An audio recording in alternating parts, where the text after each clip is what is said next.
With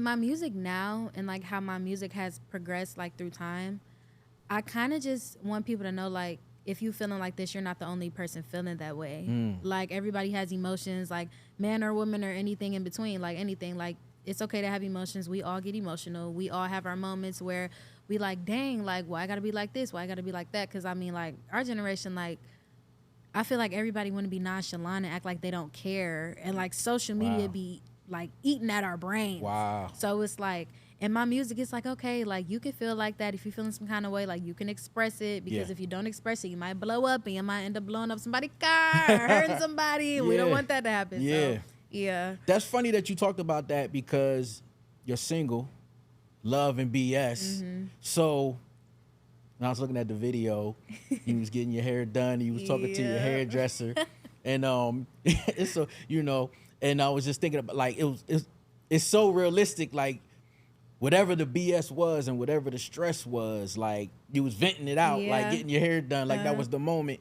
Talk about like the messaging of, like, is that like, you know, you like giving instructions, or like you're telling a story of like, women, this is what we go through. Like, what is, like, dive into that for me. Oh my God. So honestly, like, Love and BS is honestly a track about like going through trials and tribulations of your relationship. Because like, I mean, especially as a creative, like your mind be like going through a whole bunch of stuff, like whether you're like a singer, a dancer, a podcast host, or like, you know, something like that. Like your mind definitely always is going. So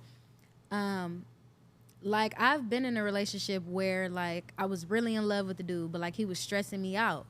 And like, I was like, I mean, am I gonna be with him forever? Like, is this really gonna be my steez? Like, is this something that I'm gonna like get comfortable with? Yeah. But I feel like the message in Love and BS is like, you can stay, but you don't have to stay. Oh. Like, if it's like hurting was you. it a warning? Yeah, it's kind of a warning. Like, yeah, like it's something where it's like, if it's more negative emotion than positive emotion, it's like, why does it feel like this? Like, if this is really supposed to be love, like, why does it feel like this? Right. Because I feel like, don't get me wrong, no relationship is perfect. Right. Not every relationship is going to be crystal clear and, like, going to be fresh cut grass every morning. Right. But I feel like if something is making you feel, like, down more than it's making you feel up, it's time to go. Time to go. Time to go. Yes, it's time to go. Speaking about downs and ups, and I could, you know, talk about this with you as an artist, with your career, like, has there been that challenging moment with Buddy Vonn? Like, have you gone, like, what has that moment been? Oh my God. It sounds like you got a list. I got a list. I'm gonna tell you two things. Okay. I'm gonna try to make them quick. So the first one is, before my manager like discovered me, I was like ready to like stop making music. Like, I was like ready to like give it up, go to nursing school. I was ready to like, I was done.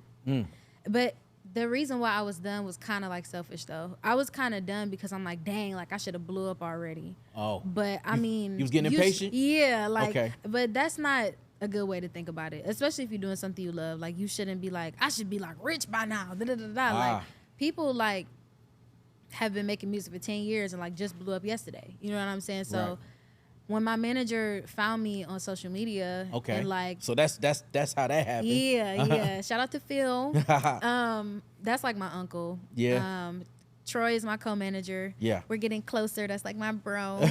Shout out Troy. Right. Yeah. Troy's great. Yeah. But yeah, it definitely made me have like a whole different outlook on like my career, because I feel like that was God telling me like to not give up. Wow. Because I was like, whatever. I was enrolling in school and everything. Yeah. And then like, I just got a DM and I was like, who's this?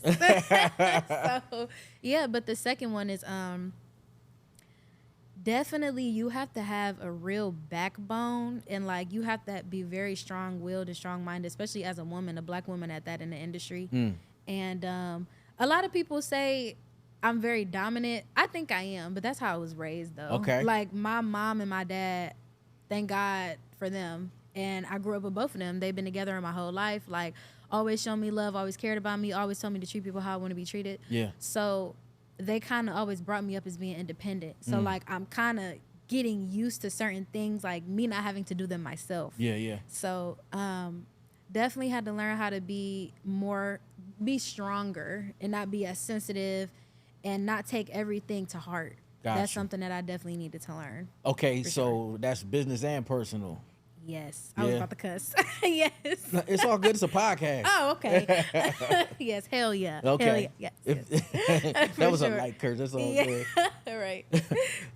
Talk about, you were talking about this generation and being on social media. Like, do you feel like things right now, they can be a little bit too influential? Oh my and God. talk about that, because I when you brought it up, like, I got this feeling like you wanted to speak on that and like you have an opinion on that, and I really wanted to hear your thoughts.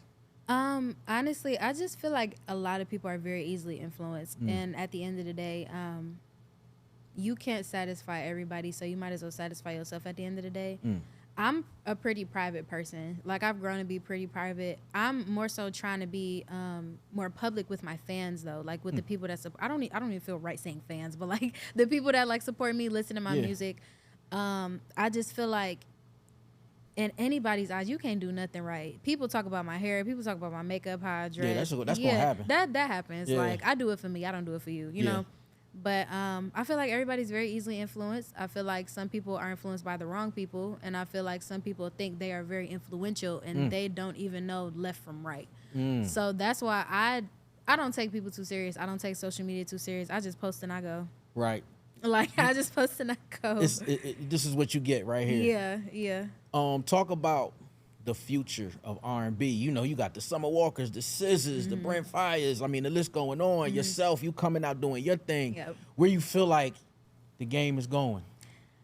I feel like R&B is definitely coming back. I feel like it wasn't necessarily gone. Right. But I feel like women were dominating R&B for a while. And I feel like it's a lot of men coming in, and that's like being softer and like kind of bringing back that feel.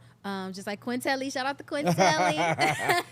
But like, I feel like no matter what, women are gonna dominate R&B, but I feel like now we can come back together and see like we can dominate it together. Okay. Yeah, for sure. Shout out to the women doing their thing. Trendsetter.